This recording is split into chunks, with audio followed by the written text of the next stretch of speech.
Hola amigas y amigos de Conducir es Fácil. Aquí estamos en el capítulo 4 del libro del nuevo conductor y que trata sobre el individuo en el tránsito. La conducción de un vehículo implica grandes exigencias. ¿Por qué ocurren los accidentes? Es sabido que la capacidad del ser humano tiene un límite, sin embargo suele olvidarse cuando una persona se sienta al volante. Por ello es importante que usted, que se inicie como conductor, esté consciente de cómo actúan las personas. Los conocimientos que en este video se entregan pueden ser decisivos para su vida y la de los demás.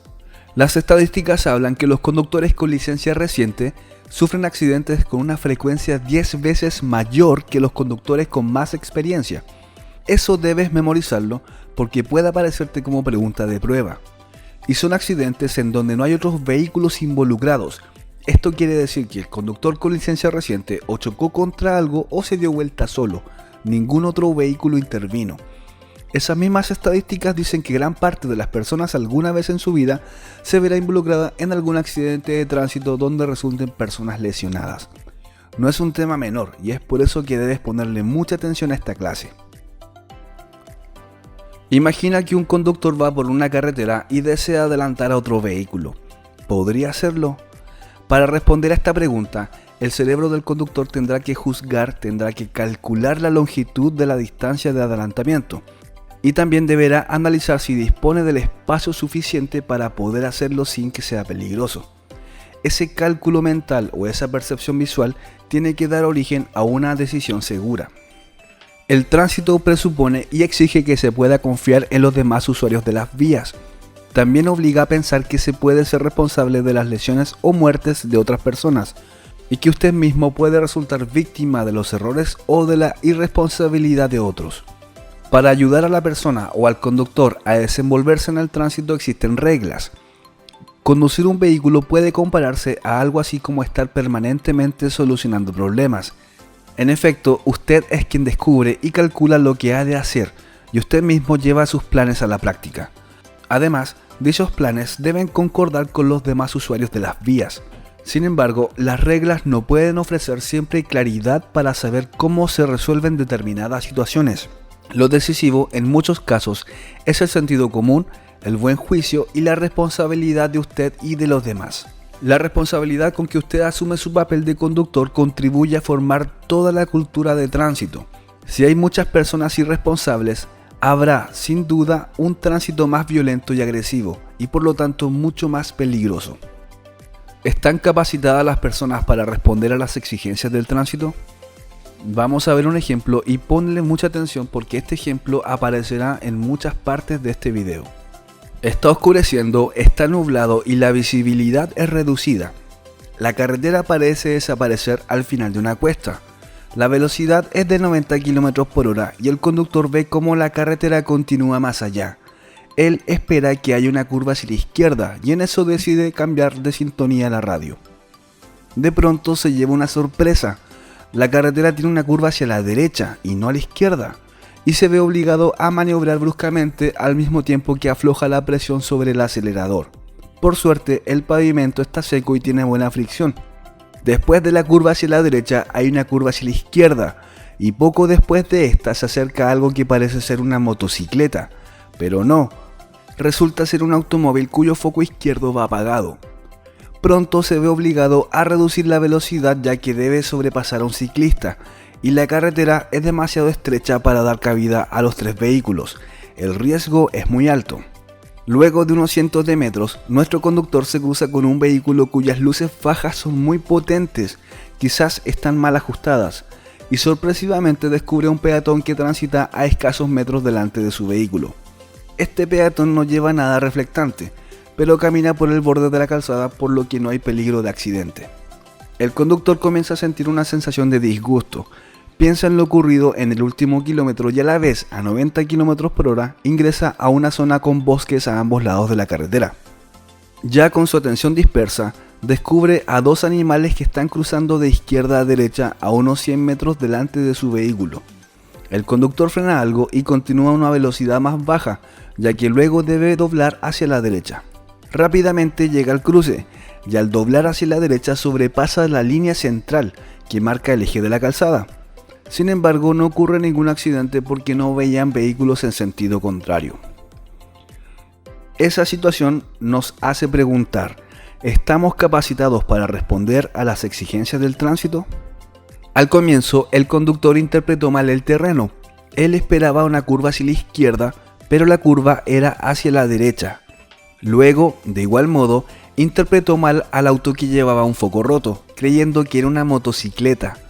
Estas interpretaciones erróneas del entorno, que son bastante corrientes, pueden ser muy peligrosas y surgen cuando los indicios en cuanto a distancia y forma son insuficientes o poco claros. Otros ejemplos de interpretaciones erróneas son cuando al conducir por un terreno montañoso o sinuoso se tiene la sensación de ir cuesta abajo cuando en realidad se va cuesta arriba. Otro ejemplo de interpretación errónea puede suceder cuando los focos de un vehículo están sucios o son de una luz poco potente. Eso hace que el vehículo parezca encontrarse a una mayor distancia de la real. Una especie de imagen estereoscópica aparece una vez que el cerebro ha hecho su interpretación, pero esta capacidad de percibir distancias funciona solo cuando se trata de distancias cortas. A distancias superiores a los 50 metros, los indicios y pistas del entorno adquieren más y más importancia a la hora de juzgar distancias. Ahora, ¿por qué es importante esto? Porque en ocasiones carecerá parcialmente de ciertos indicios o estos se presentarán de un modo confuso o incluso no existirán. Por ejemplo, cuando hay niebla, cuando está oscuro o cuando quede cegado por la luz de otro vehículo. Y el resultado puede ser interpretaciones erróneas muy peligrosas. Por lo tanto, una buena regla es mostrarse siempre desconfiado de las propias percepciones y no conducir cuando se está cansado. Como pueden ver, en la esquina inferior derecha está el número 42 y eso corresponde a la página 42 del libro del nuevo conductor. En esa página aparecen 4 gráficas, A, B, C y D. Comenzamos con la gráfica A, que corresponde a la perspectiva lineal. Nos quiere decir que las líneas convergentes parecen hallarse a mayor distancia del ojo en su parte más estrecha. Luego tenemos el tamaño relativo. Si los objetos son iguales, uno cree que el objeto que parece más pequeño se encuentra a una mayor distancia. Luego está la densidad de pauta. Nos quiere decir que cuanto más denso aparecen los objetos, más lejos parecen hallarse. Y por último tenemos el sobrecubrimiento. Esto es, que un objeto que cubra a otro parece hallarse más cerca del ojo. Falta de concentración. Volvamos al caso del conductor que acabamos de presentar. Con seguridad, una causa que contribuyó a que fuera sorprendido por la curva a la derecha fue el hecho de que se desconcentró al poner su atención en el cambio de sintonía de la radio. Hacer dos cosas al mismo tiempo puede resultar muy riesgoso, especialmente tratándose de conductores inexpertos. Por una parte, porque el conductor sin experiencia pierde con mayor facilidad el control de su vehículo, y por otra, porque estos tienen una mayor dificultad para enfrentar bien una situación difícil. Además de llevar las dos manos sobre el volante, es importante concentrarse en el tránsito. Por ello, no se debe conducir si se encuentra contrariado a algo que le ha sucedido, y debes evitar las discusiones mientras conduces. Los problemas emocionales que desvían los pensamientos, el ocuparse de la radio, de un teléfono, el fumar o comer mientras se conduce, influyen negativamente en la seguridad del tránsito. Distraerse y desviar la atención de lo que se está haciendo, con algún pensamiento o algo que hemos visto, es un hecho que ocurre con frecuencia, sobre todo en las personas que están recién comenzando a manejar. Las distracciones al conducir son causa de muchos accidentes. Si usted se distrae, tendrá menos tiempo para reaccionar ante un imprevisto, ya que tardará más tiempo en recibir y procesar esa información. Recuerda que conducir requiere de toda tu atención. Ahora hablaremos sobre la capacidad de reacción. El conductor reaccionó rápidamente cuando estuvo a punto de salirse del camino en la primera curva. Demostró buena capacidad de reacción. El movimiento del volante y la reducción de velocidad le salvaron de la situación. El tiempo de reacción del conductor tiene gran importancia cuando se enfrenta a una situación difícil. Sin embargo, se debe tener presente que un conductor que viaja a una menor velocidad tendrá más tiempo para analizar, reaccionar y se detendrá en menos espacio que un conductor que viaja a una mayor velocidad. Con frecuencia se piensa que los conductores jóvenes reaccionan en cualquier situación con mayor rapidez que quienes tienen más edad, y esto resulta ser falso. El tiempo de reacción que tiene un conductor joven solo es menor cuando se refiere a una reacción simple que sabía que podía suceder. Pero en el tránsito nada es simple y nada es previsto. Pueden suceder muchas situaciones nuevas en donde quien tendrá una mayor reacción o una mejor reacción será una persona adulta con más experiencia que una persona joven. En situaciones reales que requieren reacciones complejas, en las que deben interpretarse rápidamente muchas impresiones, los conductores expertos tienen una reacción mucho más rápida. El grupo de edad más rápido corresponde a quienes están entre los 35 y 50 años. Posteriormente, a medida que la edad va aumentando, el tiempo de reacción va siendo mayor. Ahora hablaremos sobre la capacidad visual. El conductor se sorprendió al descubrir a un ciclista a pocos metros de su vehículo. Esto nos lleva a pensar en la capacidad para poder ver en la oscuridad y para poder ver los objetos importantes en el tránsito. Las personas no tienen la vista aguda del halcón ni la capacidad de los felinos para poder ver en la oscuridad. Al conducir en la oscuridad es frecuente que se presenten efectos de ceguera, ya que a pesar de que no se miren las luces de los vehículos que vienen en sentido contrario, es posible que algunos rayos de luz se reflejen dentro del ojo, empeorando por corto tiempo la visión. Usted debe saber que adaptarse a los cambios de iluminación lleva cierto tiempo. Cuando se pasa a un recinto oscuro desde la luz de día y a pleno sol, al principio se ve muy mal e incluso durante algunos momentos puede que no se vea nada. La ceguera real temporal, que se produce al mirar directamente a los focos de un vehículo, tiene un efecto mucho más grande y prolongado y puede ocasionar serios riesgos de accidente. Otras ocasiones de ceguera pueden darse cuando tras conducir en un túnel se sale a la luz del sol, o también cuando al atardecer el sol nos da directamente hacia los ojos. El conductor descubrió al peatón a unos pocos metros de distancia. Quizás ello se debió a que las luces del vehículo que venía en sentido contrario estaban mal ajustadas, pero la verdad es que la distancia de visibilidad en un cruce de vehículos que van con luces bajas no supera los 15 o 20 metros. Cuando no hay tal cruce es posible ver las demarcaciones de la calzada hasta unos 70 metros. Cuando se produce un efecto de ceguera temporal, la distancia de visibilidad es de 0 metros. Eso es muy importante que lo memoricen porque es pregunta de prueba. De lo anterior se desprende que descubrir personas o animales en la vía puede resultar muy difícil en ciertas circunstancias. Por lo tanto, usted debe contar siempre con la posibilidad de encontrarles y estar bien preparado para ello. Había fallecido de forma inmediata tras el impacto. Y es que no solo fue un automóvil el que no se percató de la presencia del cuerpo, cegados por la neblina y la poca visibilidad, otros 7 conductores pasaron sobre el cadáver sin ni siquiera detenerse. Este conductor, en cambio, que venía de trabajar, intentó realizar maniobras para no impactar directamente con el cuerpo. Sin embargo, la poca visibilidad del lugar le jugó en contra y producto de la impresión terminó volcándose a un costado del cadáver. Venía por el lado, por mi izquierda, en el cual me encontré con el cuerpo encima y traté de sacármelo. Y al sacármelo lo pasé a rozar nomás y me hizo que me volcara hacia afuera. Un dato muy importante es que conviene saber que un abrigo oscuro refleja solo el 5% de la luz, la ropa blanca un 80% y los materiales reflectantes entre un 90 y 98%. Ahora pasamos a la percepción selectiva. Hasta ahora se han visto las limitaciones del ojo para ver en la oscuridad, dado que el conductor tardó en descubrir al peatón que caminaba adelante. Pero también hay otras causas que limitan la visión.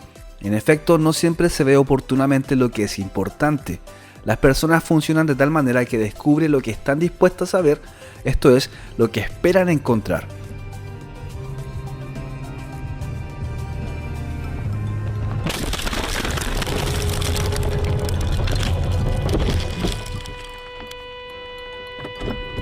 Dicho de otro modo, lo que no se espera ver no se descubrirá o tardará mucho más tiempo en hacerlo. Con seguridad, el conductor no tenía ni el más mínimo presentimiento de que pudieran aparecer animales en la carretera, razón por la que tampoco estaba preparado para ello. También influyó el hecho de que tuviera prisa, ya que cuando estamos apurados tratamos de prescindir de todo aquello que estorba en la conducción. En el ejemplo del conductor iba a 90 km por hora. La necesidad de llegar pronto a la meta tiene como efecto todo lo que no viene al caso no tenga cabida en la conciencia. En ese caso domina una especie de mecanismo de represión. El estar consciente y la consideración de la aparición de riesgos debieran llevar a una reducción de la velocidad, pero ello quizás supone una contrariedad para un conductor que tiene prisa. Lo dicho hasta ahora se puede resumir de la siguiente manera. A menudo se está expuesto a una gran cantidad de impresiones sensoriales. Al ir conduciendo no siempre se tiene el tiempo para descubrirlo todo, por lo que el cerebro selecciona los estímulos o la información relevante. Tanto la selección como su interpretación no dependen de la casualidad, sino que se ven influenciados por las expectativas, por las necesidades y por el estado de vigilancia. Lo anterior es aplicable a todas las personas y suele llamarse percepción selectiva. Sin embargo, existen diferencias entre las distintas personas en cuanto a cómo captan e interpretan una situación. Así, lo que una persona ha visto puede no haber sido percibido por otra, y la interpretación de un hecho puede ser muy diferente de una persona a otra.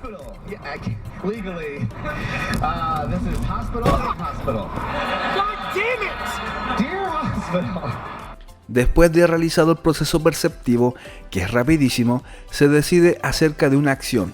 Esta acción, en combinación con la de los demás usuarios y con la carretera, conduce a un resultado el que proporciona experiencia y nuevos conocimientos. Lo que aprendimos del ejemplo es que no podemos prever hacia dónde puede ir la curva, si ya sea izquierda o derecha. Tampoco podemos distraernos justo antes de la curva, como por ejemplo al cambiar la radio. Eso de que el conductor viera un solo foco me ha pasado y suele pasar, te va a pasar a ti también. Puedes pensar que es una motocicleta, pero cuando ya te estás acercando te das cuenta que es un vehículo con el foco apagado. Ahora veremos la localización. Recordamos nuevamente que el conductor fracasó bastante en el descubrimiento de objetos importantes.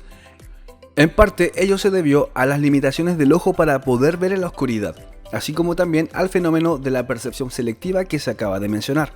Pero además existe otro factor importante, que es la forma en cómo el conductor mira durante la conducción.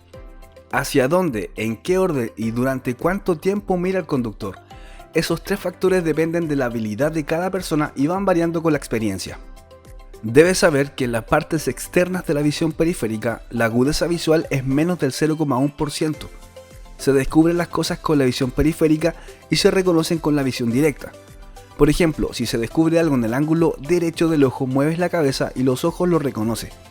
Eso que menciona el texto se hace a cada instante cuando vas conduciendo, ya sea por ejemplo para mirar una calle, un peatón, una señal de tránsito, un objeto en la pista o lo que sea. Por ejemplo, vas a 100 km por hora. Como vas a esa velocidad, tu vista está centrada en el horizonte de la carretera y de reojo, con tu visión periférica ves algo moverse. Giras la cabeza o apuntas la mirada a ese algo que se movió y logras reconocer que es un animal. A medida que vayas generando experiencia en el volante, tu visión periférica va a mejorar.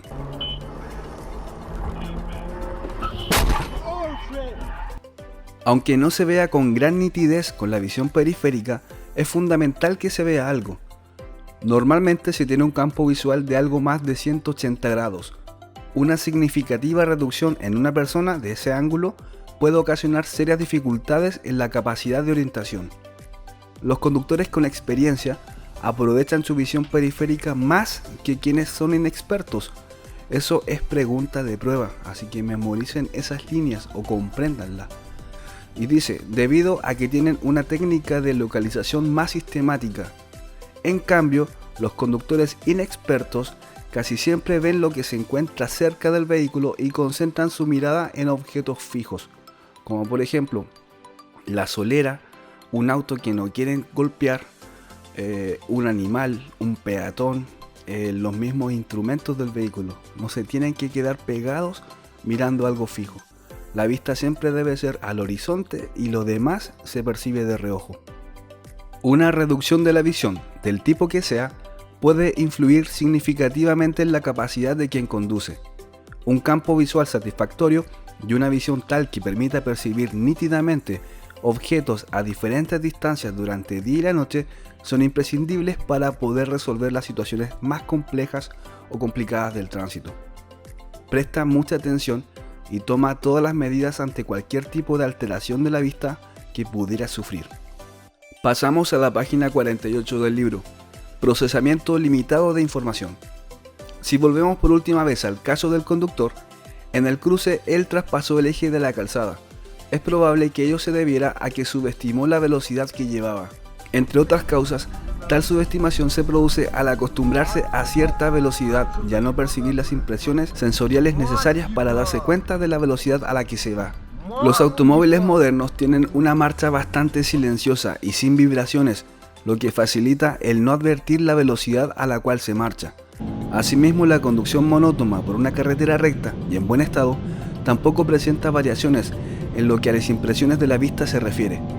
Lo que quiere decir esa parte del texto, esa parte del libro, es que uno se acostumbra a la velocidad y cuando aparecen señales reglamentarias, por ejemplo, que diga que bajen a 70 o a 50 porque están llegando a una zona urbana, al bajar la velocidad se siente que el vehículo marcha muy lento, siendo que se va a 50, y es porque uno se acostumbra. En caminos largos o autopistas, al no haber casas o señales muy seguidas, al ir a 120 o a 100 no se siente la velocidad y tiende a generar esos errores de cálculo como le pasó al conductor del ejemplo. Subestimar la velocidad puede ser muy riesgoso, sobre todo porque puede equivocarse al juzgar la distancia de frenado. Las limitaciones de la capacidad del cerebro para procesar la información no solo se ven reflejadas en una estimación errónea de la velocidad que se puede llevar, sino también cuando se trata de captar información o cuando se juzga la distancia entre otros vehículos. Como por ejemplo se puede mencionar el fenómeno denominado visión de túnel. Esto también deben comprenderlo porque aparece como pregunta de prueba. La visión de túnel significa cuando el campo visual se encoge a medida que se aumenta la velocidad. Cuanto mayor es su velocidad, tanto más lejos usted fijará la mirada, con lo que verás una parte del campo visual y no podrás descubrir lo que hay a los lados de la carretera. La visión de túnel también se presenta cuando el conductor se encuentra en estado de estrés. Esa es otra pregunta de prueba. Si un conductor va a 35 km por hora, su campo visual sería aproximadamente 100 grados. Si va a 65 km por hora, vería 70 grados. Si va a 100, serían 42 grados. Y si ese conductor va a 130 km por hora, su campo visual sería aproximadamente de 30 grados. Investigaciones realizadas señalan que es muy difícil calcular la velocidad de los vehículos que vienen en sentido contrario, y que normalmente el juicio del lugar en el que va a tener el cruce con el otro vehículo resulta ser una estimación del punto medio de la distancia entre usted y el otro vehículo que se va a cruzar. Es decir, el cerebro presupone que ambos circulan exactamente a la misma velocidad, lo que rara vez coincide con la realidad. Lo que quiere decir ahí el texto es que es muy difícil calcular el punto de encuentro, el punto de cruce. Si yo voy a 120 km por hora y el vehículo que viene en sentido contrario viene a 60, ambos, yo el conductor que voy a 120 y el conductor que viene en sentido contrario a 60, ambos vamos a estimar que el punto de cruce va a ser justo a la mitad, y eso no es así. Eso es lo que quiere decir ese texto. Si usted conduce a 90 km por hora, como se ve en el vehículo de color rojo en la gráfica, y va a cruzarse con un vehículo que lo hace a 100 km por hora, como el vehículo de color azul, el punto de cruce real, PR, se hallará más cerca de usted que el estimado. La magnitud del error, esto es la diferencia en metros entre PR y PE, aumentará mientras mayor sea la diferencia de velocidad entre usted y el vehículo que se va a cruzar. Así que si les cuesta entender esa parte, lo que deben comprender es que nunca se va a calcular el PR, el punto real, porque el cerebro no puede estimar la velocidad del vehículo que viene en sentido contrario. Siempre va a ser una estimación errónea. La conducción segura requiere de equilibrio emocional. Aquí vamos a ver la madurez. ¿Por qué es necesario haber cumplido 18 años para poder optar a una licencia de conducir? La respuesta obvia a esta pregunta es porque la sociedad espera que a esa edad el individuo haya alcanzado el grado de madurez requerido para ser un conductor responsable y seguro. Lamentablemente la realidad es distinta. Es sabido que los conductores jóvenes se ven involucrados con mayor frecuencia en accidentes de tránsito que los conductores de más edad y más experiencia. ¿Cómo se explica esto? Los jóvenes tienen características únicas de su edad que influyen en un mayor riesgo de sufrir accidentes de tránsito. Algunas de estas características son excesiva necesidad de autoafirmación, lo que los hace más competitivos y dispuestos a no obedecer las normas del tránsito. La capacidad de conducción sobrevalorada. por lo que no consideran necesario utilizar medidas de seguridad como ponerse el cinturón. Está también el comportamiento exhibicionista en grupo, lo que los lleva a realizar maniobras de riesgo cuando van acompañados de amigos. Asumir mucho riesgo al conducir, lo que se puede relacionar con las competencias con otros vehículos. Y por último está la influencia de la publicidad, especialmente por aquella que incita al peligro, al riesgo. Los jóvenes son propensos a asumir riesgos durante la conducción debido a su baja percepción del mismo. Eso es una alternativa de una pregunta de prueba.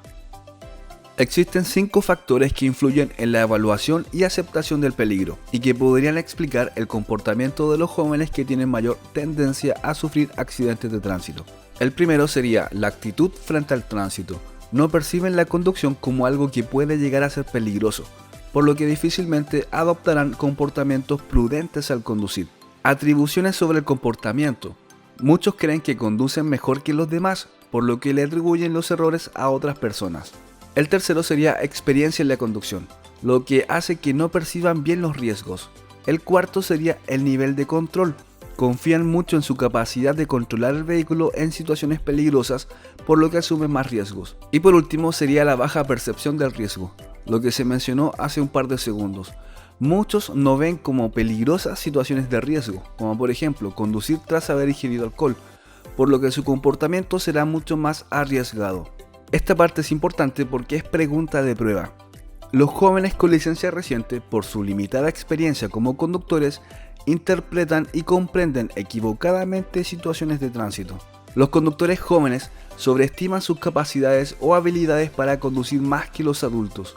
Y por último, muchos conductores jóvenes muestran deficiencias en su madurez personal. Ser un buen conductor exige muchos conocimientos y destrezas. Hay que ser capaz de registrar a tiempo muchas impresiones sensoriales. El cerebro debe poder interpretar dichas impresiones y adoptar una decisión rápida. Hay que colocarse en la situación de otros usuarios de la vía. Hay que ser capaz de actuar con determinación y en forma correcta. Y algo muy importante es que hay que ser previsor. Apenas se puede comprender la cantidad de procesos que el cerebro tiene que efectuar, y se piensa que todo funcionará automáticamente cuando al ir conduciendo se presentan situaciones complicadas. Sin embargo, basta, por ejemplo, que la velocidad se exceda solo un poco para que el límite de la capacidad se vea superado en un abrir y cerrar de ojos y el conductor comete un error. Los conductores jóvenes no siempre han aprendido dónde está dicho límite, lo que les hace cometer más errores que los conductores expertos. Además, las personas jóvenes tienen mayor dificultad para corregir sus errores sobre la marcha. Un deportista hábil ha tenido miles de horas de entrenamiento. Esto se puede concluir que usted necesitará decenas de miles de kilómetros al volante para poder ser considerado como un conductor con relativa experiencia. La adaptación a la realidad. El adaptarse a la realidad, esto es, el poder distinguir qué conductas son adecuadas y en qué contexto, denota madurez en una persona. Muchos conductores demuestran no tener la madurez personal suficiente. ¿Cómo se debe juzgar a aquel conductor que en la carretera o incluso en la ciudad trata de imitar a un famoso corredor de automóviles, efectuando adelantamientos bruscos y exponiéndose a grandes riesgos? ¿Cómo se juzga eso? Lo único que está demostrando ese conductor son deficiencias en su desarrollo de su personalidad. Tal vez él piensa que los pilotos de automóviles de carrera son dignos de admiración y trata de imitarlos, de representar un papel para el cual no es competente, y lo hace además en un lugar absolutamente inadecuado, que es la vía pública, en lugar de una pista de carreras. La identidad. Poseer una identidad implica tener una idea clara de quién es uno mismo, qué principios y valores tiene, qué es lo que se quiere, qué es lo que se sabe y qué limitaciones se tiene. Durante el periodo previo a alcanzar una identidad, en el que se busca conocer los límites, se pueden cometer errores que muchas veces pueden resultar fatales. En el caso de un conductor joven, esto puede significar lamentablemente, por ejemplo, probar cuál es la velocidad máxima del vehículo, tratar de pasar una curva cerrada a 80 km por hora, o tratar de batir la marca de tiempo que lleva a conducir cierto trayecto. El conocimiento de sí mismo. Para que este conocimiento sea adecuado, debe ser un conocimiento real. Es decir, los jóvenes deben saber cuáles son sus habilidades y limitaciones y ser capaces de aceptar que tienen falencias. las que en un determinado momento podrían ser la causa de una conducta errada. Sin embargo, encuestas realizadas en otros países han permitido conocer cómo los jóvenes con licencia de conducir reciente juzgan su propia habilidad para conducir. Del análisis de la respuesta se concluye que, en general, las mujeres se consideran a sí mismas como mediocres o debajo del término medio. Contrariamente, la respuesta de los varones permite aseverar que ellos se sobreestiman. Un denominador común de todos ellos es que se creen más hábiles que el promedio. No obstante, la gran cantidad de accidentes en que se ven involucrados no concuerda con la opinión que tienen acerca de sus propias habilidades para conducir. El autocontrol. El saber controlarse en situaciones que afectan el lado más vulnerable es también una muestra de madurez personal. Los niños cuando se enfadan muestran su rabia en forma descontrolada. Gritan, patean o golpean algún objeto o alguna persona. Si como conductores se muestra tal forma de agresividad descontrolada, las consecuencias podrían ser catastróficas. Se trata en cambio de dominar la eventual irritación o ira incluso cuando otro usuario de la vía haya tenido una conducta incorrecta, o usted así lo perciba. La agresividad hace que se actúe mal, en primer lugar porque se percibe y se juzga erróneamente una situación, y en segundo lugar porque lleva a tomar decisiones impulsivas. Además, cuando una persona muestra una conducta agresiva, solo genera nuevos conflictos. Es preferible que usted como conductor considere que la conducta errónea de otros conductores o peatones es producto de ignorancia y que no es intencionada. Otra cualidad que debe tener un buen conductor es la capacidad de mantener la atención y la concentración durante largo tiempo. El ir soñando despierto es un ejemplo de conducta negativa que hace que se disminuya la atención en la conducción y en el tránsito. La responsabilidad. La madurez tiene una relación directa con una actitud responsable. Una persona madura no puede ser una persona irresponsable. Se vive en una sociedad en la que se tienen muchos derechos, pero también muchas obligaciones. Para que la sociedad funcione adecuadamente, las personas deben mostrar responsabilidad y respeto hacia los demás. ¿Cómo sería el tránsito si todos condujeran siguiendo sus propias reglas y sin tener consideración hacia los demás? Sería un caos. La evolución de los accidentes de tránsito dependerá en gran medida de que usted, como conductor, muestre consideración hacia los demás, siguiendo las normas del tránsito y afrontando las consecuencias de sus acciones. El desarrollo de la moral. Durante la infancia todas las personas muestran egocentrismo, pero poco a poco tales expresiones van disminuyendo y gradualmente se comprende que para cada convivencia en armonía tienen que existir reglas. Ese párrafo es pregunta de prueba. Con el tiempo se puede alcanzar un nivel todavía más alto, un nivel que está representado por el servicio y la comprensión hacia los demás, y por la generosidad y la tolerancia. Uno se ha dado cuenta de las limitaciones de las personas y por lo tanto siente una mayor humildad. Esta actitud conduce a que en nuestro comportamiento como conductores tratemos de ayudar, a que nos sintamos en comunidad con el resto de los usuarios de las vías, y a que tengamos consideración con los ciclistas y peatones. Hay que ser amable, no basta con conocer las normas, lo importante es el espíritu de ellas. Todo ese párrafo es pregunta de prueba. Sin embargo, lamentablemente muchas veces se puede comprobar que el egocentrismo sigue dominando en ciertas personas o que éstas con demasiada facilidad retroceden a una etapa inmadura de su desarrollo. Las deficiencias en la madurez personal dejan sus huellas en las estadísticas de los accidentes de tránsito, no solo en la cantidad de estos, sino que también en su gravedad. Los vehículos hoy en día poseen grandes recursos de potencia que muchos se sienten tentados a usar al máximo. Un conductor que desea demostrar su poder siente que su vehículo es un instrumento con el que puede fortalecer su personalidad, ser más osado y más independiente. Si bien él no piensa necesariamente esto de modo consciente, puede suceder así en su subconsciente y no tardará en enfrentarse a situaciones críticas en las que el peor de los casos excederá el límite dentro del cual puede actuar adecuadamente. La presión del grupo y la propia fortaleza. A veces, cuando una persona se encuentra en compañía de otras, reacciona en forma desacostumbrada. Hace cosas que quizás no haría estando sola. De alguna manera, la presencia y las opiniones de otras personas significan mucho. Así, ser el conductor cuando se va en el auto con amistades puede requerir exigencias más altas que cuando se conduce sin compañía.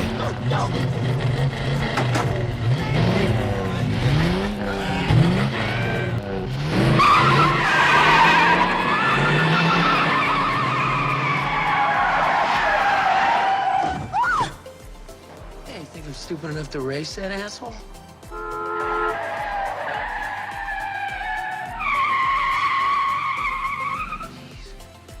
I would have hit that Rolls Royce. Como conductor, usted debe estar atento a sus propias reacciones. ¿Influye la presencia de sus amistades en su forma de conducir? ¿Usted desea impresionarlos? ¿Siente inseguridad y tiene miedo de cometer algún error que provoque críticas y bromas? La influencia del grupo puede ser altamente negativa y contribuir a que el conductor efectúe acciones imprevistas. Suele hablarse de la presión del grupo para aludir al proceso de influencia social de este hacia las personas que lo llevan a actuar siguiendo los deseos del grupo. Esto no necesariamente siempre es negativo. También la presión del grupo puede tener un efecto positivo si priman en él valores y principios de seguridad y de responsabilidad para con los demás usuarios de las vías. Algunas personas se someten con mayor facilidad que otras a la presión del grupo. Estas se sienten por lo general muy inseguras de sí mismas y tienen temor a quedar en ridículo.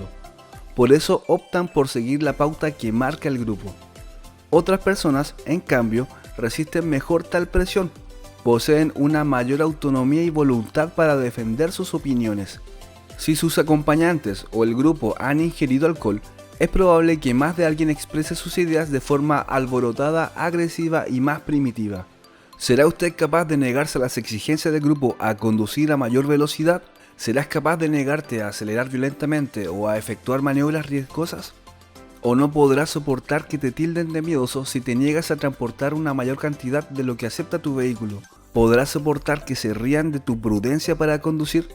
La recomendación para un grupo como este debe ser: reflexionen y cambien de estilo.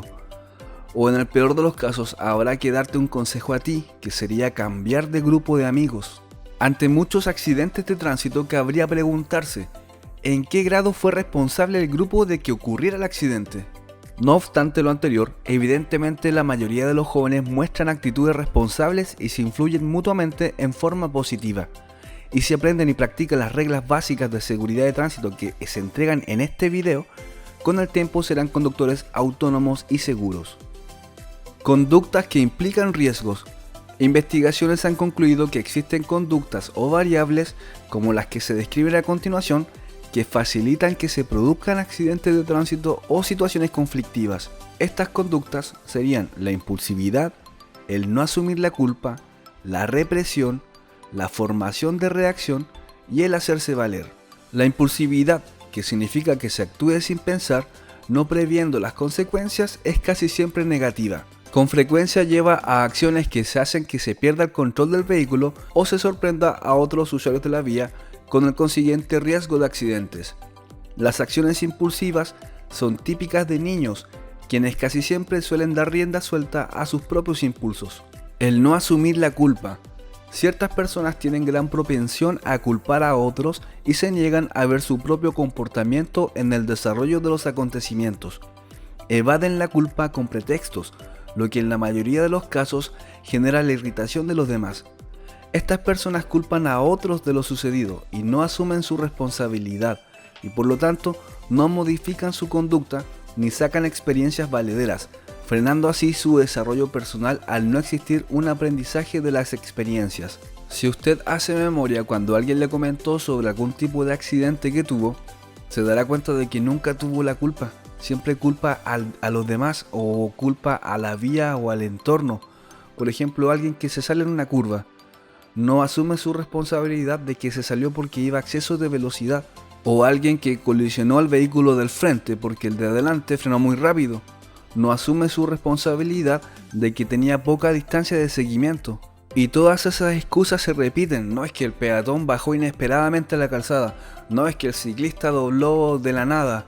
O incluso esa misma frase que uno siempre dice: no, si el poste se te cruzó, cuando alguien choca con un poste. Pero nunca se asume la culpa. A eso va ese texto. El darse cuenta de que se ha cometido un error y comprender que el comportamiento como conductor debe mejorar constantemente es muy importante cuando se desea desarrollar y convertir en un mejor conductor. La represión. En diferentes situaciones de la vida, las personas tratan de reprimir o dejar de lado los pensamientos que, de alguna manera, están impidiendo lograr sus objetivos. El contemplar y comprender la realidad correctamente en lugar de tergiversarla o reprimirla, puede resultar decisivo cuando se conduce un vehículo. Se asume el riesgo de seguir conduciendo a la misma velocidad a pesar de haber oscurecido y de que la carretera brilla a consecuencia de una fina capa de agua o hielo. Se es lo suficientemente temerario para creer que el adelantamiento saldrá bien a pesar de que el espacio disponible es escaso. ¿Se captan los riesgos? ¿Son importantes? En el fuero interno se sabe que los riesgos aumentan. No obstante, otras cosas como llegar a cierta hora parecen más importantes. En la mayoría de los conductores esta represión tiene lugar alguna vez, pero en algunos ocurre con frecuencia, disminuyendo la conciencia del riesgo y aumentando la tendencia a correrlos, e incrementándose así enormemente la probabilidad de accidentarse. Formación de la reacción. Durante la juventud muchas personas son tímidas o sienten temor a quedar en ridículo, pudiendo albergar sentimientos contradictorios sobre sí mismas. Por una parte desean parecer seguras y eventualmente osadas, pero por otra se sienten inseguras. ¿Cómo resolver tal conflicto? Está claro que se puede reaccionar de maneras diferentes, pero no es raro que uno de los sentimientos se vea fortalecido en exceso y el resultado sea que una persona insegura muestre un comportamiento agresivo. En determinadas circunstancias, una persona tímida puede desear mostrarse atrevida para sobresalir y recibir el elogio o la estimación de otros. Muchos accidentes de tránsito son consecuencia de este mecanismo que se denomina formación de la reacción. Y por último tenemos hacerse valer. Quizás alguien desea mostrar a sus acompañantes lo competente que es como conductor. Así, la reacción se refuerza frecuentemente con palabras para que ellos se den cuenta de cómo hay que conducir un automóvil. Otra forma de hacerse valer puede derivar en un deseo de defender su derecho a cualquier precio. El sentirse superior al resto o el pensar que se tiene más derechos lleva con frecuencia a sentir algunas conductas de otros como desafíos, o a pensar cuando otro conductor realiza una maniobra con la cual no se está de acuerdo en que hay que darle su merecido. Independientemente de que se tenga o no la razón, el aceptar el desafío rápidamente o darle a alguien lo que se merece aumenta los riesgos de tener un accidente o de provocarlo. El alcohol. Esta parte es muy importante, así que pónganle mucha atención porque de aquí sacan muchas preguntas de puntaje doble, lo que señala la ley sobre el tomar y manejar. En el año 2012 fue promulgada la modificación a la ley de tránsito conocida como Ley de Tolerancia Cero, que redujo los niveles permitidos de alcohol en el organismo para definir lo que se entiende por conducción bajo la influencia del alcohol y conducción en estado de ebriedad, aumentando también las sanciones asociadas a la conducción con alcohol. Así se considera que bajo la influencia del alcohol sería entre 0,31 y 0,79 gramos por mil de alcohol en la sangre, y se considera estado de ebriedad 0,8 o más gramos por mil de alcohol en la sangre. Esto es muy importante, la conducción bajo la influencia del alcohol es sancionada con multas y suspensión de licencia del conductor. La conducción en estado de ebriedad o bajo la influencia de sustancias estupefacientes o psicotrópicas se sanciona con multas, cancelación de licencia y presidio, lo que sería cárcel. Las sanciones aumentan significativamente en caso de reincidencia, o si el conductor, además de haber bebido, participa en un accidente en el que resulten daños o personas fallecidas o con lesiones. En la página 56 del libro podrán encontrar esta gráfica, donde enseña los gramos de alcohol por litro de sangre, el estado etílico, lesión o daño causado, la reincidencia y el tiempo de suspensión de la licencia. Si un conductor es sorprendido bajo la influencia del alcohol, por ejemplo en un control policial, donde no hubieron daños ni lesiones y es primera vez, se le suspende la licencia por 3 meses. Si otro conductor está bajo la influencia del alcohol y tuvo un accidente donde hubieron personas muertas o personas con lesiones graves y es primera vez, el tiempo de suspensión de su licencia sería entre 3 y 5 años. Si un conductor en estado de ebriedad es sorprendido por carabineros donde no hubieron daños ni lesiones y es primera vez, se le suspende la licencia por 2 años. Si ese mismo conductor se le sorprende por segunda vez en un control policial donde no hubieron daños ni lesiones, el tiempo de suspensión aumenta a 5 años. Si ese mismo conductor se le sorprende por tercera vez, ya se le cancela la licencia. Ahora, si otro conductor en estado de ebriedad provoca un accidente donde hay personas muertas o lesiones gravísimas y es primera vez, tendría inhabilidad de por vida para conducir vehículos motorizados. Una nueva modificación legal en el año 2014, conocida como Ley Emilia, sanciona con cárcel efectiva de al menos 1 año a los conductores que en estado de ebriedad generen lesiones gravísimas o la muerte a terceros. Además, se consideran delitos calificados la reincidencia, la conducción con licencia cancelada o cuando se conduce estando inhabilitado de por vida para ello, o si el delito hubiese sido cometido por un conductor de clase profesional, que sería de transporte de pasajeros o de carga en el ejercicio de sus funciones. Simplemente sin palabras, muestran el accidente de tránsito que terminó con la vida de una pequeña de apenas 9 meses. El conductor que provocó la muerte de Emilia manejaba ebrio, quedó solo con arresto domiciliario, pero podría ser formalizado. Lo que ocurre en solo segundos en su pantalla fue el hecho que modificó para siempre la vida de la familia de la pequeña Emilia. Tras este choque, la sonrisa de la pequeña de solo 9 meses se cayó para siempre. El conductor de la van, Nelson Fariña, conducía en estado de ebriedad, a plena luz del día y a exceso de velocidad en una concurrida avenida de Vitacura. Se va un pedazo de tu corazón con ellos, se te va la vida con ellos. Así que por favor, le pido a ella como mujer, que por favor ayude y gestione y moleste a su marido para que por favor se legisle en torno a una ley que realmente penalice. El llamado de la madre a la primera dama es porque a pesar de las consecuencias de este accidente provocado por la peor mezcla, conducción, alcohol y velocidad, tras su formalización no quedó en prisión preventiva. Esto básicamente porque el fatal desenlace se produjo después de la audiencia. Solo sé que está en libertad en su casa, pero no he tomado contacto con él, no lo vi, ni siquiera tengo una imagen en la cabeza de él en este minuto. Quiero en todo caso mandarle un saludo y un abrazo al padre que fue a pedirnos 2 veces perdón, que su perdón fue absolutamente acogido a nombre de él y de su familia, no de su hijo. Él pidió que su hijo pagara, un padre pidiendo que su hijo pague, es un regalo de Dios. Pero la familia de Emilia espera algo más que el perdón. Exigen justicia, esperan que tras el cambio de la figura legal, el conductor sea formalizado y pague por su irresponsable acto. Y que más aún, la muerte de la pequeña motive una legislación severa para este tipo de hechos. Además, si el conductor que participa en un accidente de tránsito se negase injustificadamente a realizarse pruebas de detección de alcohol, que serían pruebas respiratorias u otras pruebas científicas, será sancionado con suspensión de licencia, multas y penas de cárcel que podrían llegar a ser efectivas dependiendo de las consecuencias del accidente.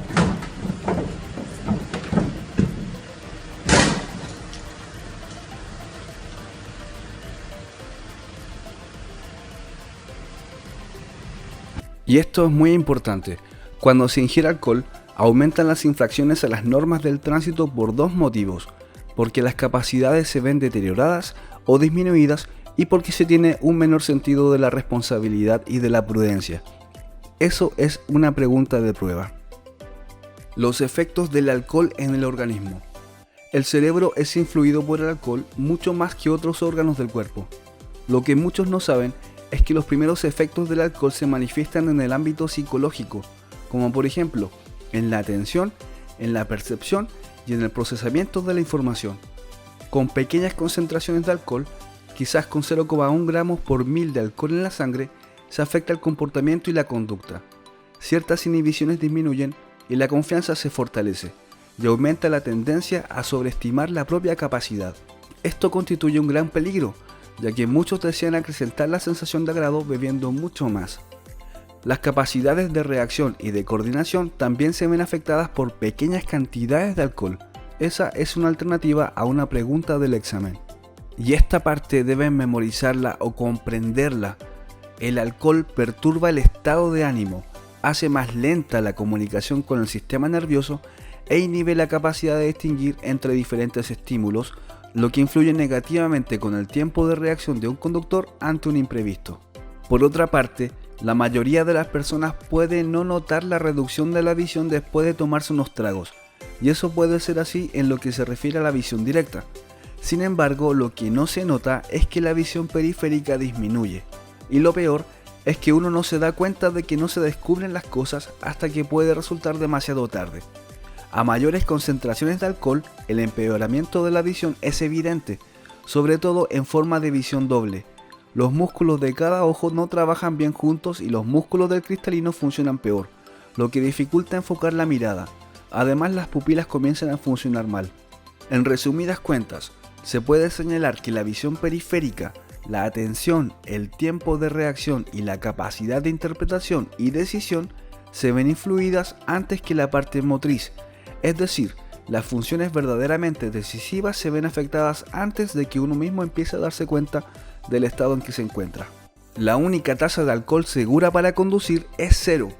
Por eso, si va a conducir, evite el consumo del alcohol. Y si finalmente bebe, no conduzca, busque otra alternativa para transportarse. Pasamos a la página 58 del libro. ¿Cómo varía la tasa de alcohol en la sangre?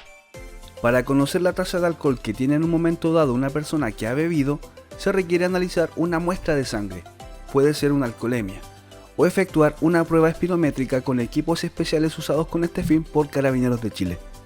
La cantidad de alcohol en la sangre varía de acuerdo a diversos factores. Los principales son la cantidad de alcohol que una persona consume. Obviamente una persona que se tomó un vaso de bebida alcohólica va a tener una tasa inferior a otra persona que tomó 6 vasos de bebidas alcohólicas. También está la masa corporal. A menor peso corporal se alcanza una mayor tasa de alcoholemia. Esto significa que si 2 personas beben exactamente la misma cantidad de alcohol, aquel que tenga menos peso corporal va a tener una mayor tasa de alcohol en la sangre. También está el sexo. Existen diferencias fisiológicas entre hombres y mujeres que originan que, si un hombre y una mujer que tienen igual peso y beben igual cantidad de alcohol, es más probable que la mujer obtenga una tasa de alcoholemia más alta que el hombre. Y esto es una alternativa a una pregunta del examen. Si 2 personas se ingieren el mismo tipo y cantidad de alcohol, no necesariamente alcanzan el mismo nivel de alcoholemia, ni tampoco experimentan los mismos efectos. Otro factor que puede hacer variar la cantidad de alcohol en la sangre es el tiempo en que dura la ingesta. El mayor valor que alcance el alcohol en el organismo será mayor si se bebe en poco tiempo. Si se bebe más lentamente o se deja pasar más tiempo entre bebida y otra, el cuerpo eliminará algo de alcohol antes de recibir más. La siguiente figura muestra un ejemplo en que la persona ingiere alcohol en un periodo de 4 horas y luego duerme durante 8 horas. ¿En cuánto tiempo se detecta el alcohol en la sangre luego de haber sido ingerido? Eso sería una pregunta del examen teórico. La respuesta sería 5 minutos. En el organismo la tasa de alcoholemia aumenta muy rápido hasta llegar a su nivel máximo, el que se alcanza en promedio a la hora después de haber sido tomado. El cuerpo se libera del alcohol mediante la metabolización de este. Se calcula que en una persona promedio y sana de 70 kilos, la presencia del alcohol disminuye a razón de entre 0,10 a 0,15 gramos de alcohol por litro de sangre por hora. Pero hay que tener presente que esta es una cifra promedio que no necesariamente debe aplicarse a usted. La metabolización no se puede apresurar. Este proceso se realiza a un ritmo constante, que no se acelera con remedios caseros como un café, comer, dulces, fumar un cigarrillo, una ducha fría o ejercicios físicos. Con eso, lo único que se logra será convertir a una persona borracha adormecida en una persona borracha despierta. Solo el paso del tiempo permite recuperar la sobriedad. Y ojo con esto, dormir algunas horas podría no ser suficiente para garantizar una conducción segura. Otro factor sería el alimento ingerido. La concentración de alcohol en la sangre varía según lo mucho o poco que se coma antes o mientras se ingiere el alcohol. El alimento reduce la cantidad de alcohol que pasa por el estómago a la sangre. Además, el alcohol es mezclado con bebidas carbonatadas que aumentan la absorción por el estómago. Y por último tenemos la edad. Los menores de 18 años y los mayores de 65 perciben con mayor intensidad los efectos del alcohol. Los efectos del alcohol son más peligrosos en los conductores principiantes, debido a que no han automatizado muchos movimientos necesarios para conducir porque no han tenido la práctica necesaria. Como ya has podido ver, es muy aventurado predecir el resultado de una alcoholemia. Son muchos los factores que influyen. Con una alcoholemia de 0,3 y 0,5, el riesgo de sufrir un accidente de tránsito es el doble que si no se hubiera bebido. Eso es pregunta. En cambio, si se llega a una alcoholemia entre 0,5 y 0,8, el riesgo de tener un accidente es 5 veces más que si no se hubiera bebido. Y esa sería otra pregunta de prueba. Pasamos a la página 60. Las drogas y estupefacientes.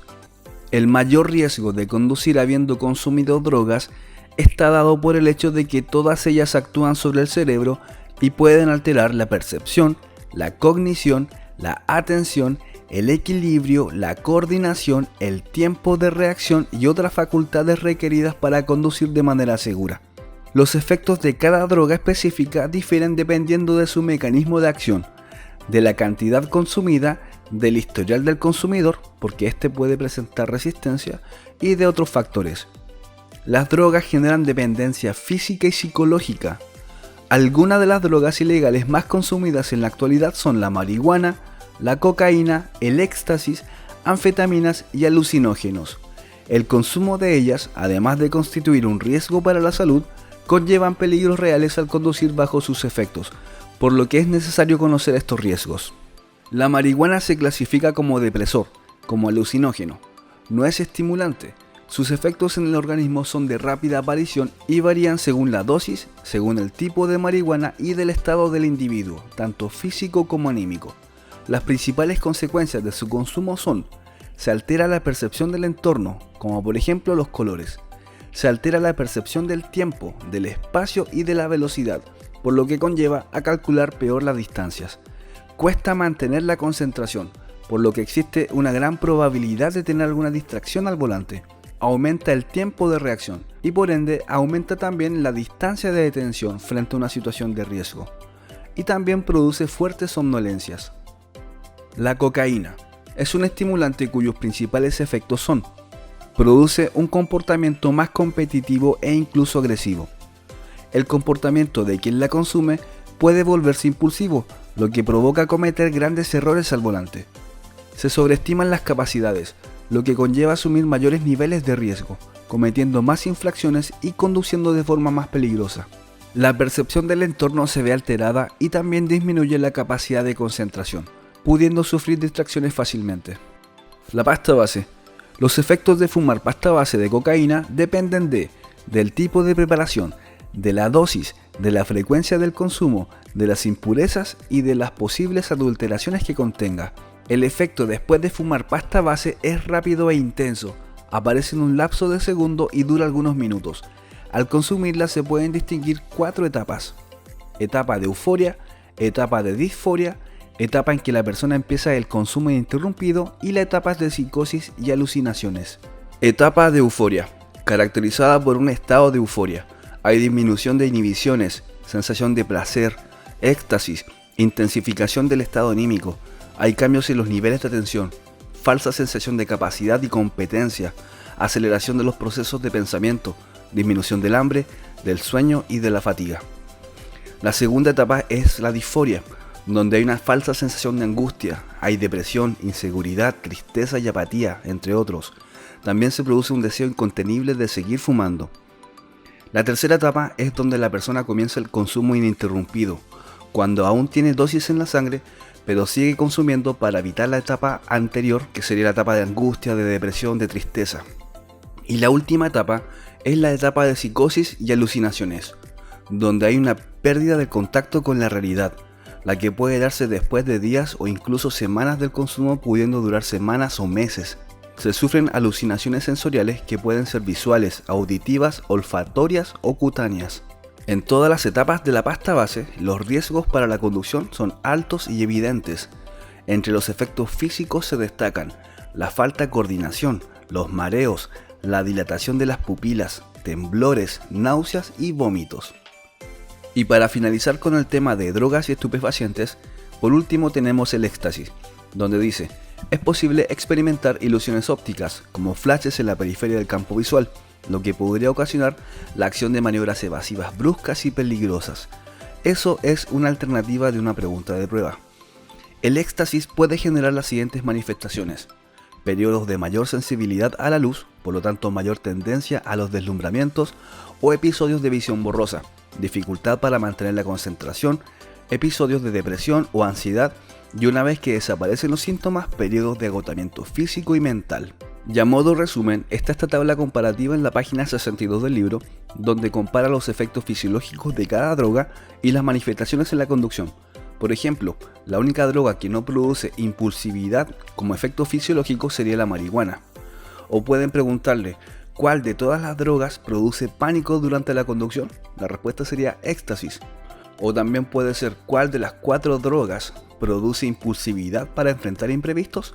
Sería cocaína, éxtasis y pasta base. O cuál de estas drogas produce un aumento en el tiempo de reacción. La respuesta correcta sería marihuana. Así que es muy importante que le den unas 2 o 3 miradas a esta tabla de resumen para entender cada efecto que produce cada droga. Esto es muy importante y a la vez bastante obvio. Si usted ha consumido cualquier droga, no conduzca. Siempre debe recordar que todo consumo implica un riesgo. Sepa que esperar que los efectos desaparezcan o se aminoren no es una solución. Enfermedades y fármacos. Entre las drogas que aumentan el estado de vigilia es cuando alguien está despierto o está activo en horas en las que generalmente se está durmiendo. Existen también las anfetaminas. Estas producen un exceso de actividad y de buen humor, que por lo general trae como consecuencia una efímera y fuerte sensación de autoconfianza. Al poco tiempo, su consumo tiene efectos tales como la irritación y la falta de capacidad de concentración. Los agentes somníferos, al igual que los sedantes, pertenecen al grupo de los productos que reducen el estado de vigilia. Su consumo produce una sensación de relajamiento y amodorramiento. Amodorramiento es cuando se tiene la sensación de pesadez, de sueño, de fatiga. Cuando son consumidos durante largo tiempo, con frecuencia provocan en la persona una especie de apatía y en casos extremos puede conducir a la inconsciencia.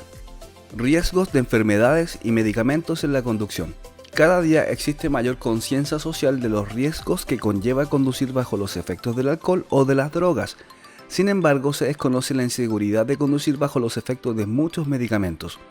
Tampoco se tiene conciencia de los riesgos que puede tener una determinada enfermedad a la hora de conducir un vehículo motorizado. Y esto es muy importante. Algunos medicamentos disminuyen la tensión y aumentan el tiempo de reacción al conducir. Con mayor o menor frecuencia, todos han sufrido y probablemente seguirán sufriendo enfermedades. No todas ellas revisten los mismos riesgos para la conducción.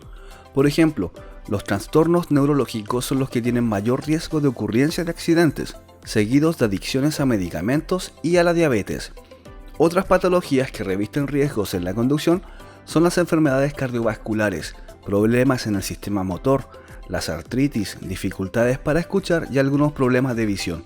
Si usted tiene alguna enfermedad, es su responsabilidad preguntar a su médico tratante acerca de las consecuencias y riesgos de conducir con su patología. Esto le permitirá tomar las precauciones necesarias para evitar sufrir un accidente. De la misma manera, si debe ingerir medicamentos por prescripción médica, debe informarse sobre los posibles riesgos de los mismos en la conducción, consultando a su médico tratante o leyendo la información que se encuentra en el prospecto del medicamento. Enfermedades que pueden afectar la conducción. El conducir un vehículo con seguridad requiere de toda nuestra concentración y de poder reaccionar adecuadamente ante situaciones de riesgo, por lo que es necesario que nuestras capacidades estén en buen estado. En la página 64 del libro está esta tabla resumen donde muestra la enfermedad y los posibles riesgos para el tránsito. Si usted tiene una enfermedad crónica, puede disminuir el riesgo de sufrir un accidente, conociendo bien su enfermedad, conociendo los efectos secundarios de los medicamentos que consume, sabiendo reconocer los síntomas de una crisis y sabiendo cómo actuar, evitando situaciones desencadenadas por una crisis, evitando conducir durante una crisis o en fase aguda de la enfermedad, no modificando ni abandonando el tratamiento sin prescripción médica, no consumiendo alcohol mientras se consuma medicamentos y por último consultando con su médico tratante los riesgos de su patología para una conducción segura. Alergias respiratorias. Los síntomas más frecuentes de una alergia respiratoria son muy similares a las de un resfrío común: necesidad constante de sonarse en la nariz, ojos llorosos, visión borrosa, estornudos, a veces varios seguidos, fatiga y dolores de cabeza, entre otros. Son tan cotidianos que no se percibe lo peligroso que pueden ser a la hora de conducir. Hay antecedentes de que algunos de estos síntomas podrían llegar a producir errores de cálculo de las distancias y una menor capacidad para mantener la concentración en el tránsito. Además, los antihistamínicos ingeridos habitualmente para aliviar estos síntomas pueden provocar una mayor somnolencia al volante. Es importante saber que esta enfermedad puede afectar gravemente la seguridad al conducir. En un viaje por una carretera circulando a 90 km por hora, durante un estornudo de un segundo de duración, el vehículo recorre unos 25 metros sin que se pueda estar atento a las condiciones de la vía. ¿Cuántos metros se podrían recorrer durante más de 10 estornudos? serían muchos metros a ciegas, así que usted debe sacar sus propias conclusiones. Ya acá tenemos consejos útiles para conductores alérgicos. Intentar no abrir las ventanas durante la conducción. Las corrientes de aire pueden aumentar la crisis, ya que contienen polen. Cuidado con el uso del aire acondicionado. Los chorros directos de aire podrían provocar crisis alérgicas. Mantener limpios los conductos de ventilación y el interior del vehículo. Hacer limpiezas con frecuencia, en particular si transporta animales. Intentar no realizar viajes demasiado largos. De no ser posible, consultar con su médico tratante la posibilidad de variar los medicamentos o de retrasar una dosis. Deberán usar lentes de sol, ya que protegen los ojos de alérgenos. También deberán evitar conducir al amanecer y por zonas húmedas, ya que en ambos casos se producen grandes concentraciones de polen. Y por último, no automedicarse. Deberás consultar con tu médico. Los consejos de tus amigos y de tus familiares no pueden ser acertados para ciertos medicamentos. El estrés. El estrés es un mecanismo de defensa del organismo ante situaciones amenazantes o que demanden un gran esfuerzo. En este sentido, las reacciones de estrés pueden ayudar a superar determinadas situaciones adversas. Sin embargo, si la situación se mantiene durante mucho tiempo, pueden sufrirse trastornos del sueño, ansiedad, problemas digestivos e incluso infartos. El estrés implica que la energía psíquica se convierte en angustia provocando reacciones incorrectas. En lugar de concentrar las fuerzas en la solución de un problema difícil, el estrés empeora la conducta orientada a la solución del problema. No obstante, es importante recordar que no todo el estrés tiene que ser necesariamente negativo. Por el contrario, cierto grado de estrés puede contribuir a mejorar el rendimiento. La influencia negativa de un grado demasiado alto de estrés radica en el que el conductor puede tener reacciones impulsivas y reducir su campo de atención, aferrándose las personas a ciertos pensamientos o acciones. De esta forma se ve afectado por cierta rigidez cerebral y muscular. Otra forma de reacción a causa del estrés es el rendirse. La sensación de fracaso se convierte inconscientemente en el sentimiento dominante, y la persona que está conduciendo se muestra pasiva, y en el peor de los casos alejado de sí misma y contemplando el desarrollo de los acontecimientos como si fuera un espectador. También existe la posibilidad de que una persona bajo estrés pueda tener reacciones de pánico. Los sentimientos se apoderan de ella, efectuando una serie de acciones innecesarias o simplemente inadecuadas. Un conductor dominado por el pánico no tiene la posibilidad de resolver por sí mismo la situación. Todos estos estados son extraordinariamente graves. Siempre se debe evitar conducir cuando se presentan síntomas de estrés, así como también se debe tratar de no llegar a situaciones de estrés mientras se conduce. La depresión es una enfermedad muy frecuente en nuestra sociedad. Su principal característica es sufrir una alteración del estado de ánimo que trae como consecuencia episodios de apatía, tristeza, decaimiento y falta de energía. En caso de sospechar que usted esté padeciendo de una depresión, debe acudir a un especialista lo más rápido posible, de forma que éste determine la terapia a seguir. La depresión puede provocar ideas suicidas. Existen antecedentes de intervención en accidentes de tránsito de personas con esta patología. Además, la depresión influye sobre las capacidades para conducir un vehículo.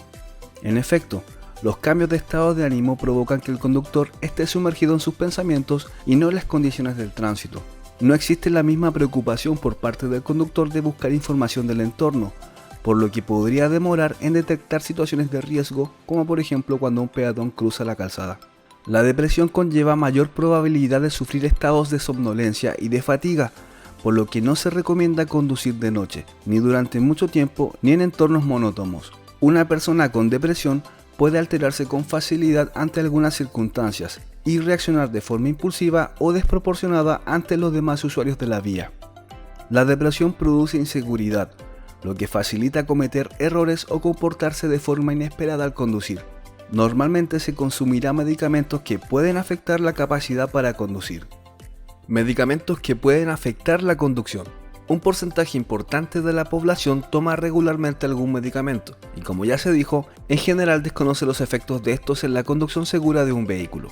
El mal uso de los medicamentos puede ser causante de numerosos accidentes. No todos los medicamentos alteran las capacidades para conducir con seguridad, por lo que es importante que usted pregunte a un profesional los efectos que podría ocasionarle el medicamento que está tomando. A continuación se detallan efectos no deseados de algunos medicamentos de uso extendido en la población. Comenzamos con los antihistamínicos. Son de uso común y extendido para el tratamiento de alergias, pero algunos de ellos tienen efectos secundarios para el organismo que resultan especialmente peligrosos para la conducción. Se ha comprobado que el riesgo de conducir bajo los efectos de alguno de estos medicamentos es equivalente al riesgo de conducir con una tasa de alcohol en la sangre de 0,5 a 0,8 gramos por litro, esto es, conducir bajo la influencia del alcohol. Los antihistamínicos más modernos son mucho más seguros para la conducción, ya que no producen somnolencia como aquellos que eran antiguamente. Nunca consuma antihistamínicos mezclados con alcohol o con otros medicamentos, ya que podría producir efectos no deseados. Y por otra parte tenemos los psicofármacos, que son los medicamentos usados para el tratamiento de enfermedades mentales, tales como la depresión, la ansiedad o los trastornos de sueño. Y muchos de ellos pueden alterar nuestras capacidades para conducir con seguridad de forma importante. Existen muchos tipos de psicofármacos, ansiolíticos, sedantes e hipnóticos, de uso para aliviar síntomas de ansiedad. Hay también para disminución de estados de activación elevada e inducción de sueño. Están también los antidepresivos, de uso en el tratamiento de la depresión principalmente. También están los neurolépticos o antipsicóticos, de uso en el tratamiento de trastornos de tipo psicótico, por ejemplo esquizofrenia. Pueden provocar sueño o hipotensión. Y por último están los psicoestimulantes, que tienen un efecto activador sobre el sistema nervioso central y sobre las funciones psíquicas, como por ejemplo algunos tipos de anfetaminas. Algunos de estos medicamentos generan efectos tan importantes en el organismo que en algunos países se prohíbe la conducción mientras se consumen. Como conclusión acerca de los medicamentos que pueden afectar la conducción, cuando se vaya a consumir medicamentos, en especial los antes mencionados, usted debe consultar con su médico los posibles riesgos para la conducción, de tal forma de que pueda adoptar los cuidados necesarios. En la página 69 del libro está este cuadro resumen donde te informa el tratamiento que estás tomando, ya sea para los dolores, para dormir y para los nervios, para la diabetes. Está el tipo de medicamento, está lo que produce, el sueño, la euforia, el mareo, hipertensión, visión borrosa, y también muestra otros efectos que podrían ocasionar. El cansancio, el sueño y la fatiga son estados que resultan muy familiares en el diario vivir. Sin embargo, cuando se conduce un vehículo, usualmente se desconocen los riesgos asociados a esos factores, los que son muy usuales en la ocurrencia de accidentes. Colisiones por alcance, salidas de la vía, colisiones frontales, muchas veces son consecuencia de un conductor con fatiga o sueño que no pudo evitar el accidente a tiempo. Lo que ocurre cuando un conductor está cansado o con sueño. Datos a nivel internacional revelan que entre el 15 y el 30% del total de los accidentes de tránsito ocurre porque el factor sueño está asociado directa o indirectamente, y muchos de ellos tienen consecuencias graves. Si se piensa que para tener un accidente por sueño el conductor debe quedarse totalmente dormido, está en un error. Los riesgos por somnolencia al volante aparecen mucho antes.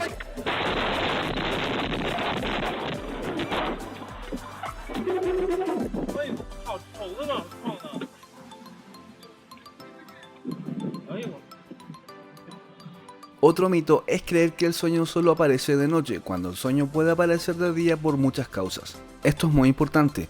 El cansancio es una causa importante de accidentes de tránsito, principalmente de los que se registran en carreteras.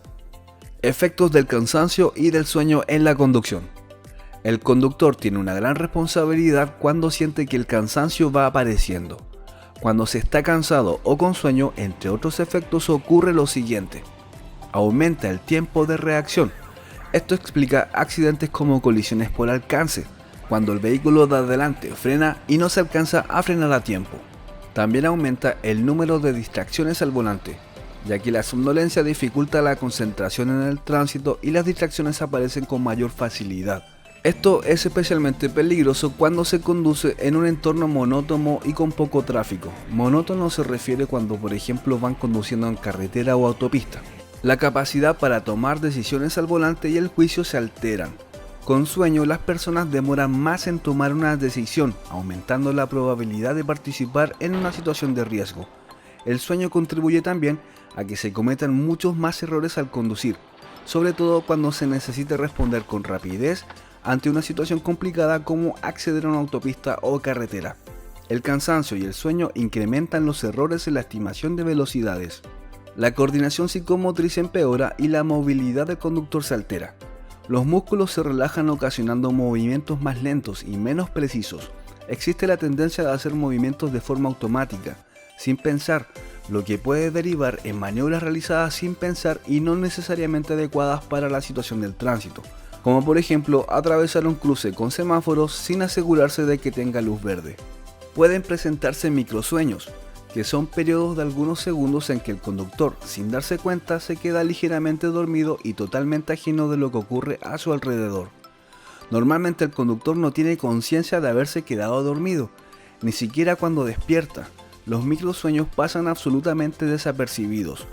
Numerosos accidentes se producen a consecuencia de esos microsueños. La percepción del entorno se altera. Con sueño la visión se vuelve borrosa, resulta más difícil enfocar la vista y puede aparecer una fatiga ocular. Es más fácil sufrir un deslumbramiento cuando otro vehículo lleva luces altas cuando se tiene sueño.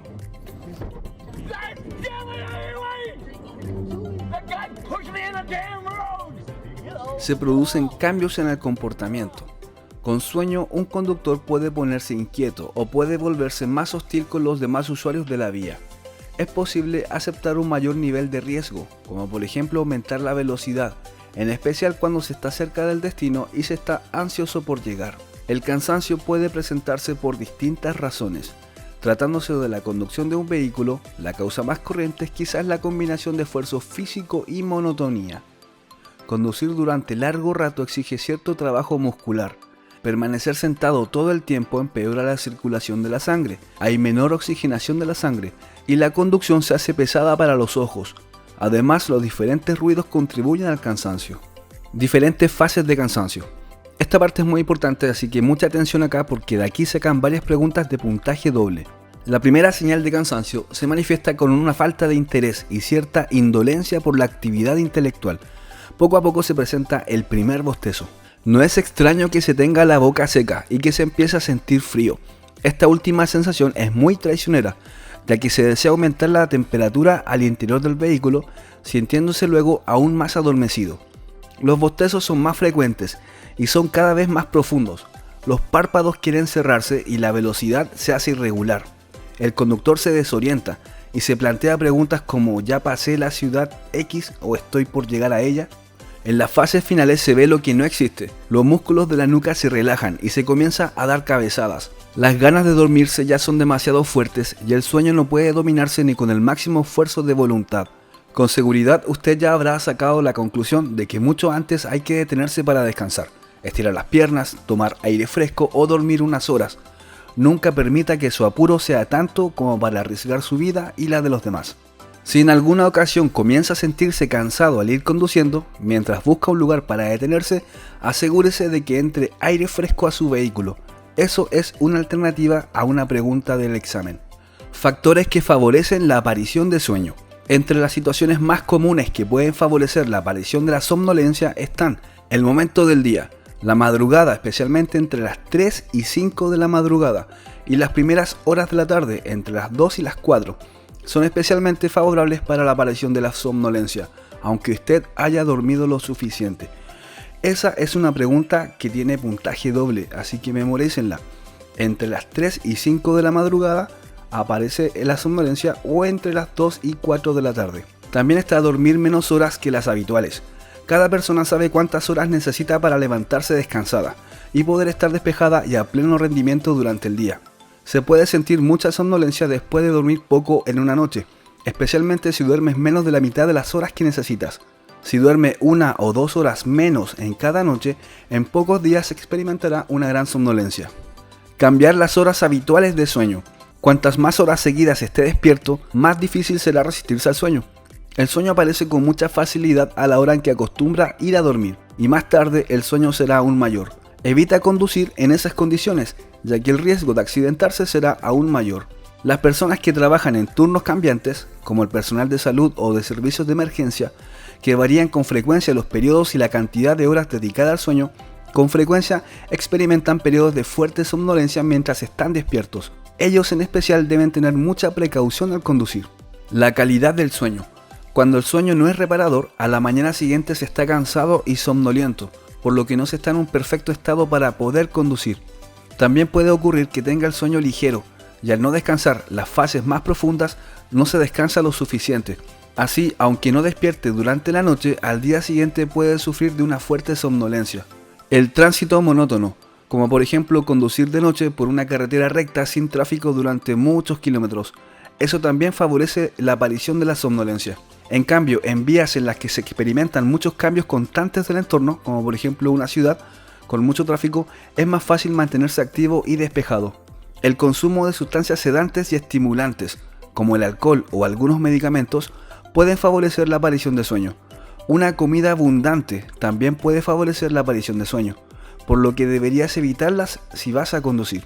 Las sustancias estimulantes, como por ejemplo el café, el té, las bebidas energéticas, también pueden resultar útiles en el momento inmediato, y en algunas situaciones, sin embargo, cuando cesa su efecto, se puede producir un efecto rebote, esto es, que el sueño va a aparecer repentinamente. Los trastornos del sueño, como el insomnio, pueden provocar una fuerte somnolencia durante el día, la que influye muy negativamente en la seguridad vial. Las pocas horas o la mala calidad de sueño, el consumo de medicamentos con efecto sedante o la monotonía al volante no afectan a todos los conductores de la misma manera. Fatiga al volante. La fatiga es otra de las causas más frecuentes de los accidentes de tránsito, especialmente entre los conductores profesionales. La fatiga y la somnolencia son dos fenómenos que suelen aparecer juntos con mucha frecuencia. Conducir cansado genera somnolencia y conducir somnoliento favorece la aparición y la intensidad de la fatiga. Efectos de la fatiga en el conductor.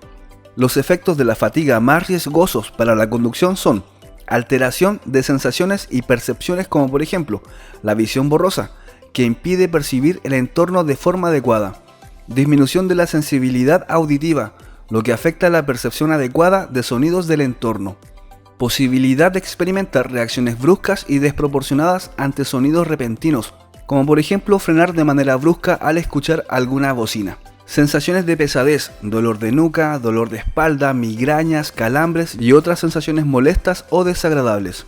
La capacidad de mantener la atención en el entorno se ve alterada, dificultando mantener la concentración en el tránsito, lo que favorece las distracciones. También están las alteraciones de movimientos. Serán más lentos e imprecisos. También disminuye el número de maniobras realizadas, como por ejemplo, se corregirá la trayectoria menos veces. Aparecen movimientos indicadores de fatiga, como por ejemplo cambios de postura frecuentes, estiramientos, bostezos, constantes acomodamientos en el asiento, movimiento de las manos como rascarse o las llamadas conductas lúdicas, que serían como cantar, silbar o dar golpecitos rítmicos en el tablero o en el volante. Alteraciones de comportamiento. Es posible comenzar a conducir de manera automática y más pasiva, prestando menos atención al entorno. Es usual asumir mayores riesgos al volante. Es posible estar más nervioso o irritable, lo que aumenta las conductas hostiles o agresivas hacia los demás usuarios de la vía. Y por último están las alteraciones de la toma de decisiones del conductor, en alguna medida como consecuencia de todo lo expuesto en este punto. La cantidad y calidad de información que se recoge del entorno disminuye, lo que facilita malinterpretar situaciones o comportamientos de los demás. El razonamiento del conductor estará gravemente afectado y probablemente las decisiones que tome no serán las más adecuadas o las más seguras para la situación. El tiempo de reacción se incrementará. Situaciones que pueden favorecer la aparición de la fatiga al volante. La aparición de la fatiga al volante es cuestión de tiempo, por lo tanto, si usted conduce durante largo tiempo, tarde o temprano estará fatigado. Por lo anterior, es muy importante saber qué circunstancias favorecen su aparición y aumentan su intensividad. Evitar estas circunstancias durante la conducción o aumentar el número de descansos podrá garantizar su seguridad y la de los demás. Dentro de las circunstancias que favorecen la aparición de la fatiga, están las circunstancias de la vía y de su entorno. Por ejemplo, si usted circula por una vía con mucho tráfico, exigirá un aumento de la concentración y usted se va a fatigar. También, conducir por una vía con el pavimento en mal estado, ya que la conducción se hace más incómoda, por ejemplo con las vibraciones del vehículo, también le va a provocar fatiga. Esto es importante porque es pregunta de prueba. Conducir por un camino no conocido, ya que obliga a estar muy atento durante todo el recorrido, también cansa. Conducir de noche o con condiciones climáticas adversas, como por ejemplo la lluvia, la nieve o la niebla, harán que usted tenga mucha más atención, lo que también lo va a cansar. También están las circunstancias del vehículo, eso también lo puede fatigar. Por ejemplo, mala ventilación o altas temperaturas al interior del vehículo. Circular en un vehículo en mal estado, por ejemplo con problemas de suspensión o de dirección, eso también hace una conducción incómoda. Un diseño poco ergonómico del asiento o de otros elementos al interior del vehículo también vuelve la conducción incómoda y la dificulta. Y por último tenemos las circunstancias del conductor. Conducir mucho tiempo seguido sin descansar o descansando de forma inadecuada es la principal causa de fatiga al volante. Eso memorícenlo o apréndanlo porque es pregunta de prueba. Mantener una velocidad excesiva durante mucho tiempo también favorece la fatiga. Alteraciones previas del estado del conductor, como por ejemplo conducir ya fatigado o con sueño o bajo los efectos del alcohol o sintiéndose enfermo. Cambiar los hábitos normales de conducción, por ejemplo conducir de noche cuando solo se tiene costumbre de conducir de día. Ser un conductor novato, ya que al no haber automatizado muchos de los procesos necesarios en la conducción, se necesita mucha más concentración. Y por último, mantener posturas inadecuadas en el asiento que hagan incómoda y difícil la conducción. Si está cansado o tiene sueño al ir conduciendo, lo mejor es detenerse a descansar en un lugar adecuado y dormir. 20 o 30 minutos de sueño son suficientes en la mayoría de los casos. Si continúa conduciendo en esas condiciones, el riesgo de sufrir un accidente aumentará. Eso es una alternativa a una pregunta. En viajes largos, descanse al menos 20 o 30 minutos cada 2 horas o 200 kilómetros de conducción como máximo. Ponga atención a la aparición de los síntomas de sueño o de fatiga que se han expuesto anteriormente. Si tiene dudas, siempre será más seguro parar y descansar un poco. La voluntad y la necesidad de aprender. Creer que los conocimientos relativos al tránsito consisten solo en reglas de circulación y en manejar un vehículo refleja una comprensión muy superficial del grado de dificultad que significa conducir en forma segura. Para ser un buen conductor se requiere más que un aprendizaje superficial.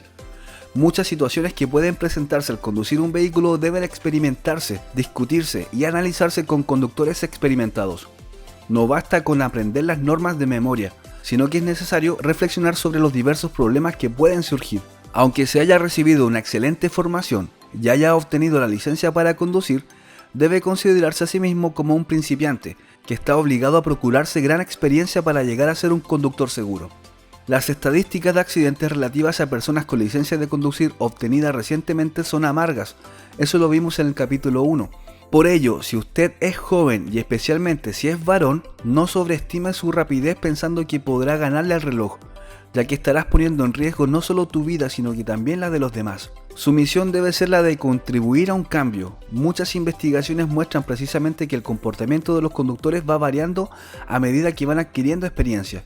Así, la mayoría de los conductores expertos y de edad madura ya han aprendido que la mejor manera de evitar accidentes es teniendo tiempo de sobra.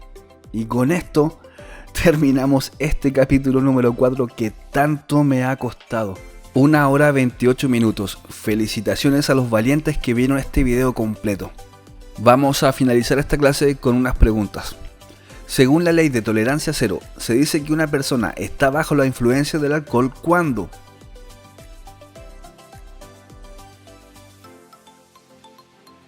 está entre 0,31 y 0,79 gramos por mil de alcohol en la sangre. El fenómeno denominado visión de túnel, en el que el campo visual se encoge, se presenta cuando aumenta la velocidad, pero también aparece cuando. Si usted dijo cuando el conductor se encuentra en estado de estrés, está en lo correcto. Estadísticas internacionales señalan que los conductores principiantes sufren accidentes de tránsito en los que no se ven involucrados con otros vehículos. ¿Con qué frecuencia? La respuesta correcta es la C. ¿En cuánto tiempo se detecta el alcohol en la sangre luego de haber sido ingerido? Es muy fácil eso.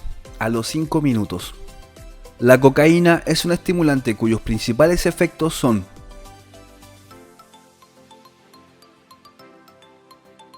comportamiento competitivo e incluso agresivo.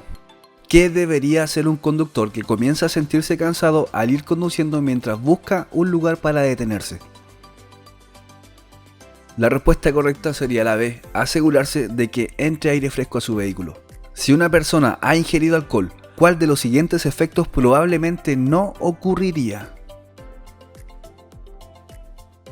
La respuesta correcta es la A. Con alcohol las reacciones no van a ser más rápidas. Al conducir, ¿cuál de los siguientes síntomas de somnolencia es el que primero aparece? Esta la vimos hace poco. Los primeros síntomas de la somnolencia sería la falta de interés en el entorno y la aparición de los primeros bostezos. En un viaje por carretera circulando a 90 km por hora, durante un estornudo de 1 segundo de duración, ¿cuántos metros se recorre? Si viste en mi canal el segundo capítulo del libro, responderás esta pregunta con mucha facilidad. El primer valor de la velocidad se multiplica por 3, sería 9 por 3, 27. El valor que más se acerca serían 25 metros. Respuesta correcta, C. ¿Qué debería hacer un conductor que comienza a sentir sueño en un viaje? La respuesta correcta es muy sencilla. Detenerse en un lugar seguro y dormir una pequeña siesta. ¿Cuál afirmación es verdadera en relación a una persona que ha ingerido alcohol?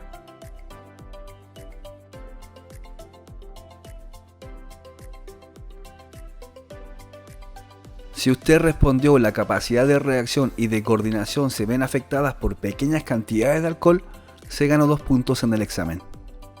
En situaciones que requieren reacciones complejas, el grupo de edad más rápido corresponde a quienes